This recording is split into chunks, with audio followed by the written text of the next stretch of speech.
রাষ্ট্রদ্রোহী সংগঠন। এই সংগঠনের বাংলাদেশের নাগরিকত্ব রাখার অধিকার নাই। এই সংগঠনকে আদালতে আইনের আওতায় রাষ্ট্রদ্রোহিতার বিচার করতে হবে।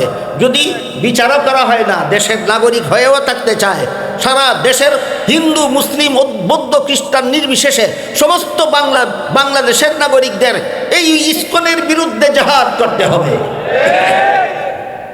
কাজেই এই হইল দেশ রক্ষার ঐক্য, মুসলিম অমুসলিম সমন্বয়ে হয়। এতে কতগুলি শর্ত আছে। 1 নম্বর শর্ত, সকলের ধর্ম পালনের স্বাধীনতা থাকবে। 2 নম্বর শর্ত, দেশপ্রেমিক হতে হবে। 3 নম্বর শর্ত, রাষ্ট্রদ্রোহিতার থেকে বিরত থাকতে হবে। এইগুলি ইসলাম রক্ষার ঐক্য না দেশ রক্ষার ঐক্য? এগুলো দেশ রক্ষার ঐক্যের রূপরেখা সবিস্তারে আল্লাহ রসুল মদিনা সনদে উল্লেখ করে দিয়েছেন। যারা দেখার সুযোগ আছে মেহরবানি করে দেখে নেবেন। দেশ রক্ষার বেলায় মুসলমান অমুসলমান সবাই ঐক্যবদ্ধ। এই ঐক্যবদ্ধতার জন্য 1 নম্বর শর্ত হলো প্রত্যেকের ধর্মীয় স্বাধীনতা দিতে হবে।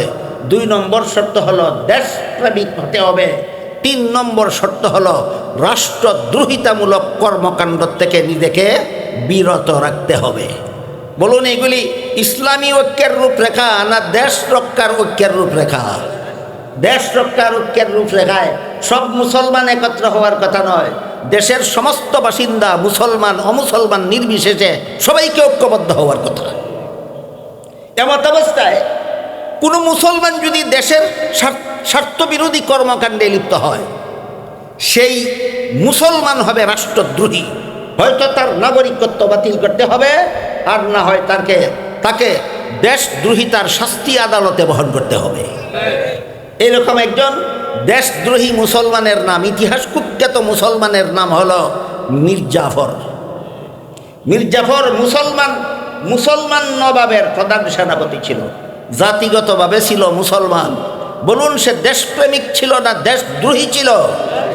এইরকম দেশদ্রোহী কিয়ামত পর্যন্ত যত দেশদ্রোহী দেশবাসীর কাছে ধরা পড়বে, এদের হয়তো নাগরিকত্ব বাতিল হবে, আর না হয় রাষ্ট্রদ্রোহিতার আইনের আওতায় আদালতে এদের বিচার করতে হবে।